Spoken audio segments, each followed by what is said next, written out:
Have we got Mr. Duncan Norvelle on the line? Yes, you have, Gary. How are you, Ah, Mr. Duncan? Duncan Norvelle. Yeah, I'm fine. Oh, Goodmaze and Shed, eh? Yeah, listen, we decided, we thought, when we got asked to do a show, we were looking around for all the different people we could get on for our first debut night. And to be honest with you, Mhm. you're the only one who said they'd come on and do it. Yeah, no, Really? he knows that's not true. Well, I'm pleased for both of you that you've got a proper job at last. I mean, how long did you think it could last you going around doing Freddie Mercury? No, but No, you know what, no, Duncan? I'm just glad for you. I think Listen, it'll be great. when Goodmaze and Shed, it's got a ring to it, hasn't yeah, it? it has a little bit. Listen, And by the way, I am your father. God, I love Oh, it. brilliant. Listen, Duncan, I've got to tell you, we're going to go back. We've been talking earlier on in the show about just some of the greats who come around in the 80s and people we know. We was talking about Chas&Dave, and we're talking about Bobby Davro and Jim Davidson. Yeah. When I was a kid, starting off myself I started off in the holiday camps as a blue coat back in the holiday camp days as a comic, and when I was a kid, I used to watch you every week. You was on every television show going, and you were just we were talking before. You broke boundaries. What you were doing, your act was just like something completely different, and you become this it was like an overnight sensation. Really, you were like Mr. Saturday Night. Yeah, I suppose I was just different. I'd got that kind of character that I'd got myself a little camp and a Newman and a Michael Crawford, the boy next door, and it was a nice little image I had. And of course, the catchphrase chased me all added to it. And the next thing, I went on one show, and then all the TV appearances followed. So Chase me stood me in good stead. We were saying earlier, Duncan, it was so brave for the time, revolutionary, really. And then after you, quite a few people followed. And Gary mentioned earlier, I was saying how brave you were, and Gary saying like people like Julie and Claire. But that's quite a few years later, still, Course, wasn't it? very But much. you was a trendsetter, really, weren't you? Yeah, I was, I suppose. I mean, with the likes of like Kenny Everett, I mean, he was so different, Paul. Yeah, He he was before his time, and in a way, I was, I suppose. I mean, I was the only in the 70s, 80s. I was probably one of the only. In fact, I was probably the only camp comedian working, and now it's full of them. yeah, it's amazing. And I know we've had a chat before, and you was like working all like the northern clubs and everywhere, weren't you? And I'm sure Yeah. you didn't know what you'd be going into some nights, and to go in and do that and win an audience over. One thing, it's very brave, and one thing, you've got a massive talent, because that takes some doing, doesn't Yeah, it did come as a bit of a shock to some of the audience, especially when I was in Newcastle one night, and I was in the dressing room getting ready, and the Geordie compere come in, and I've got like putting on my eye makeup, my mascara and everything, Brilliant. and he's like looking at me. He says, "Why are you the comedian tonight?" I says, "Yeah." He says, "Good God." He says, "What do you do?" I says, "Well, I'm an impressionist and comedian and singer and that." He says, "Do you need to see the backing?" I says, "Yeah." He said, "Well, I've got Harry and Bill, Harry on the organ and Bill on the drums." Why, aye, man, the good musicians, these are. I says, Brilliant. "Yes, send them in." Anyway, they come in and they said, What do you want us to play?" I said, "You know Teddy Bear's Picnic?" They said, "Yeah." I said, "Well, as soon as he introduces me, just go into it. Just give me the 8-bar intro. Da, da, da, da, da, da, da, da. And I'll come skipping on, and I'll start singing. If you go down in the woods today, you're in right. Oh, brilliant. And then I'll come down in the audience, and I'll pick the biggest fella on the front row, and I'll get him to skip with me. I'll ask him to skip with me. And then I'll skip along the front of the stage, and I'll skip along again. Then I'll find somebody else to skip with me. And then when he goes back to his seat, you should be finishing the song off. The music will stop there. And then I'll say, "Chase me." And then I'll Brilliant. run as if I'm running out the door. And this Geordie compere turned around and said, why, if you do that, they will chase you. You won't be the only one, though. And I thought, God, The thing all is, right. you've come out with all that chase me, but the thing is, who decided to wear? Whose idea was it to wear a yellow short sleeve safari suit? Because this big blonde hair brilliant, yeah, wasn't it? and it was a yellow safari suit, Duncan. Yeah, well, that was my mum. You know, she found a pattern on Loughborough Market where I was from at the time. And she got some material the next week, and she said, well, I'm going to make you a safari suit, because I've actually been on stage with one that I bought at Cecil G's in London, and it was made out of silk, and it cost a fortune. And I got makeup all around the collar, and my mum said, look, I'll make you one. Be a lot cheaper. And so she did. Brilliant. And she made it out of crimpling, though. And one night, I had to stand out the club outside the back door, and I couldn't get in, and it started to chuck it down my rain. No. So when I went on stage, the actual suit had shrunk 4 sizes. So I looked a right idiot when I walked on with it. What did your your mum and dad? Because I know you're close to your mum and dad. What were they when you obviously went into comedy, and your whole character was going to be this, you know, this chase me character? You know, what did they think? Dad wasn't sure. You are sorry. My dad wasn't sure of me. He used to go back home, and my mum would say, because he used to take me to a lot of shows, and he'd say to me, mum, when he got back, my mum would say, how did he do? And he'd say, he was funny. He was very funny. And then he'd look at my mum and he'd say, I'm not sure about him, though. Brilliant, brilliant. And my mum would say, why? What's the matter, George? He says, well, you know, he comes on, you know, and he skips with fellas. And then he asks him to chase him. And my dad say, is there something missing or something? Is there something we ought to know? My mum would say, no, not our Duncan. No, he's all right, really. Oh, brilliant. What when you was younger, when you started doing the comedy, who was your comedy hero, Duncan? Who was the one you used to look up to? Because obviously we had our comedy heroes. Who was yours? I mean, I love Tommy Cooper, you know. I mean, I ended up working with him, which was wonderful. You know what I mean? All through me teens, I would always be watching Tommy Cooper every time he came on telly. I just thought he was just a guy that could walk on and make you laugh without even saying anything. Yeah, amazing. And people like Les Dawson. But I actually worked with Tommy Cooper at a later date, and I think I was about 19, 20, when I worked with him at Leicester Bailey's, one of the Bailey's clubs. And he was fabulous. Yeah, he was an absolute legend, wasn't he? Without being rude as well, and that goes to you know, in your time as well, and Les Dawson. You know, it's one thing being a comedian, but to be a comedian and be clean is even harder, isn't it? And that's what I used to love. I used to love that because of the wit. You know, you had great wit, didn't you? Yeah, I mean, people like Ken Dodd, you know, they're amazing. I mean, he's still going, bless him. He's 92. Amazing, He's yeah. 90 this year, I think. It's been And, I mean, sorry, mate. clean as a whistle all those years, and funny, and he sells out wherever he goes. He just sells the theatres out still at his age, you know. For the people who obviously we're on the station at night, people who don't know, it's been well documented in the press for a long, long time. Is that we're going to touch on it really, really quickly. I'll tell you why, because I've got a great idea here. About 4 or 5 years ago, you had a massive 2 strokes, yeah? 2 strokes. Yeah. And left you in quite a bad way. But with your resilience and positivity, you got yourself back, and you're back out gigging again. Yeah, I changed the catchphrase from chase me to push me. And do you know what? Since you've come back, I mean, we've been fortunate being at some of your shows as well, and you've still got all that wit. You still got the humour. Okay, you're a little bit. It's harder for you to move around like you did years ago, but you're just as funny. There's no difference with you. You know, the comedy is just you're sharp as a knife still, which is amazing, Duncan, for what you've gone through.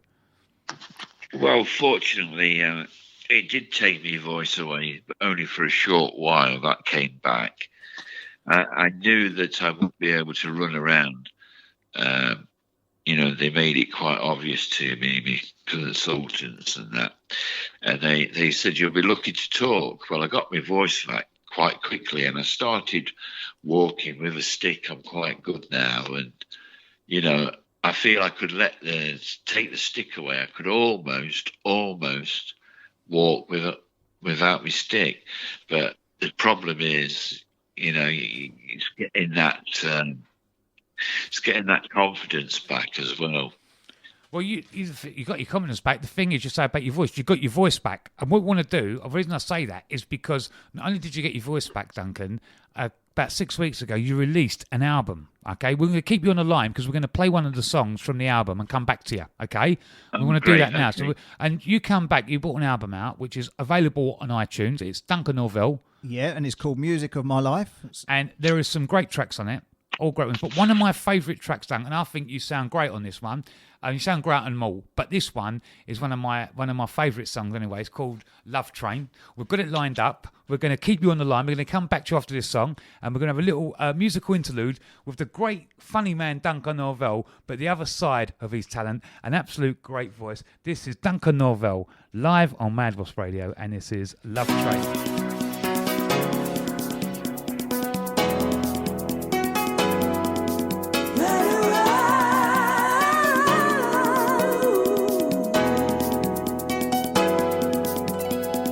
People all over the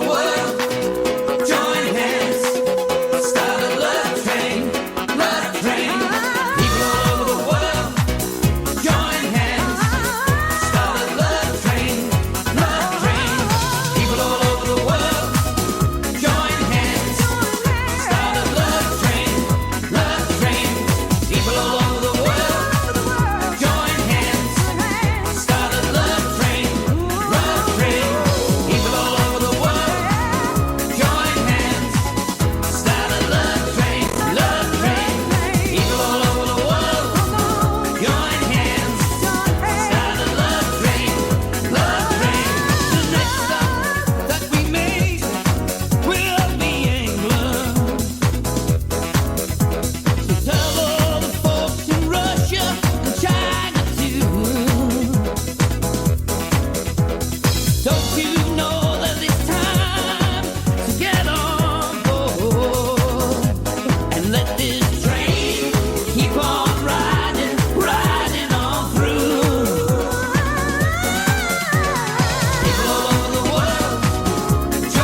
Wasp Radio.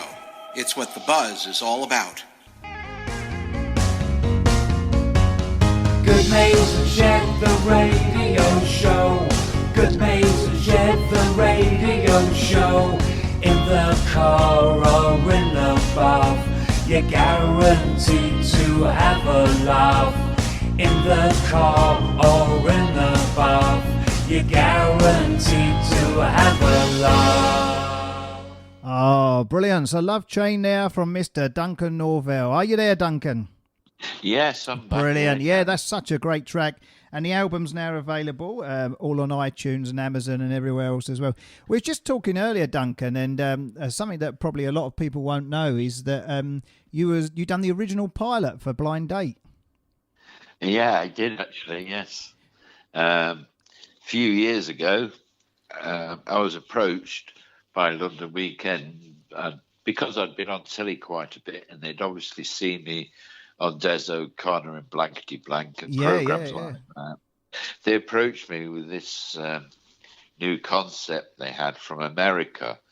It was called It's a Hoot in America. Right. And it was a dating game. Yeah. And they'd got a new name for it called Blind Date. Right. And they said, would I like to do the pilot? And the guy who was the producer at the time was Marcus Planting. And a woman called Jill Striblin-Wright. Yeah. Try saying that when you've had a few Yeah, years. that's a toughie, that one, isn't it? Yeah, and I said, yeah, okay. And I went into the studios, and they kind of taught me through the game and everything. I watched the American version, and we made a few alterations to it. And I had the idea of putting the screen in so you didn't see the contestants. Really? Yeah. And I said you'd be better interviewing them when you sat down. Yeah. Than standing up. And I went ahead and did the pilot. That's amazing, isn't it? Yeah. And what year was that? Can you remember? I think it was 84, 85. God, yeah. And then what happened? What happened from there? Because obviously everyone to know that Scylla ended up doing it. What happened?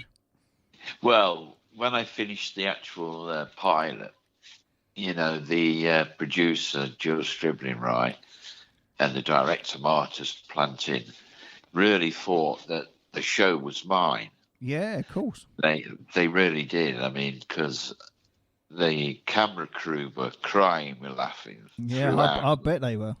And the audience was 400 people that they had in the audience for that particular pilot. And I had them in hysterics. But great.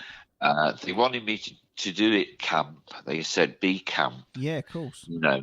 Put a bit of campness in it. So it's different. And of course, I was doing things like you get a good-looking fella come on. He would come on. And I'd say, and what's your name? And he says, I'm John from Birmingham. I said, oh, hello, John. I said, you're nice looking. I said, God. I said, you can't pull a woman. Oh, I said, you've come on to see me, really. Oh, brilliant. He says, no, I want a girlfriend. Oh, brilliant. So the people that the producers thinking maybe a little bit, they asked you to do them, so maybe it's a little bit too risque with you being a little bit... When it went to the powers to be, they all said, that doing the camp style humour, where you're inviting people to go away for a weekend or a week, as it was in those days, they would send them on holidays, to Paris, to wherever, Tenerife, Spain. I mean, this series, they're sending them to a weekend at Butlins in Skegness or something. Trade trip to Southend, wasn't it, I think, last week? Really? Oh, last week they went to Southend, Shows how the budgets have changed.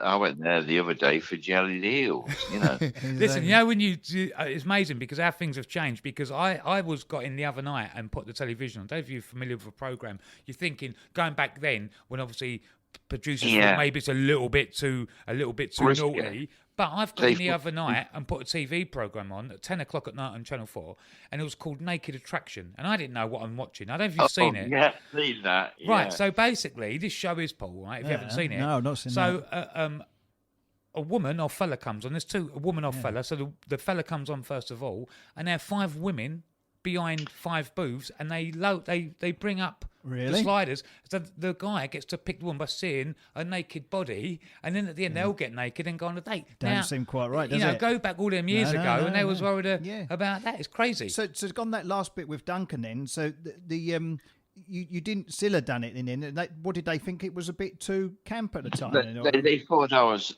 It would have been a bit risque to have me actually, inviting people to go away. Yeah, being as camp as what I was. Oh, I see. I lived there. And the age. I mean, I was only 21, something like that. At least, be honest with you, Duncan, they've steered away from that now. They've gone for someone who's not camp and a bit younger, haven't they? Well, that's an interesting thing, isn't it? Well, what they did is that at that particular time, they thought they'd be better off with somebody of a more motherly figure or fatherly figure. And then it was between Cilla Black and I don't know who the other one. Oh, Max Bygraves. Oh, really? Yeah, and they gave it to Scylla, which she was great on it. She made a great job of it, and well, it's nice of you to say so, because a lot of people would have been a little bit annoyed and could have been a bit bitter about it. But I mean, it's great that you're not, and I know you was good friends with Scylla as well, wasn't you? So she was a lovely lady. Yeah, but like Gary said, I think you just mentioned, is it Paul O'Grady doing it now? So he's got it now. That's quite interesting, isn't it? You know,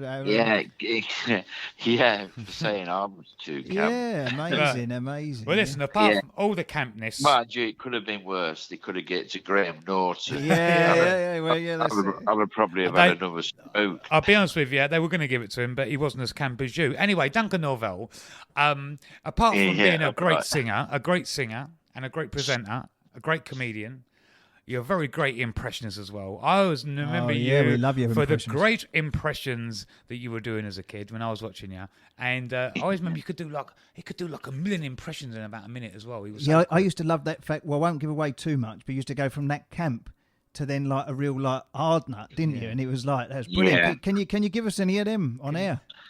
Yeah, I used to go from, say, Michael Crawford. I'd go, no, it's had a problem. And then I'd go to Stallone, which just wouldn't, I'd go, and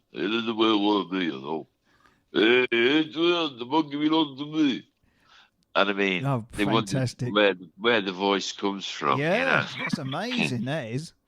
I remember the cartoon ones. I mean, you used to love Mr. Magoo when you see Mr. Magoo. Oh, Magoo. Yeah, I used to love that.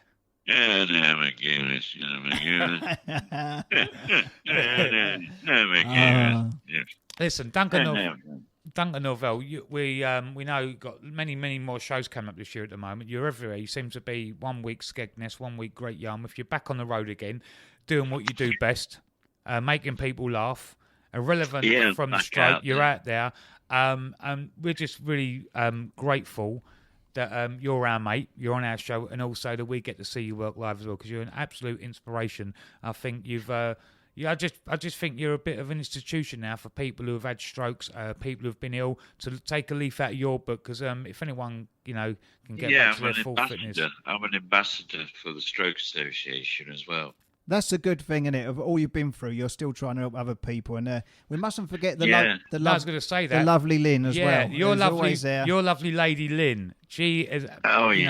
We love her. Yeah, we love her. She's the one who's really put me back out there. Yeah, she put Ma back out last week as well. Oh, sorry.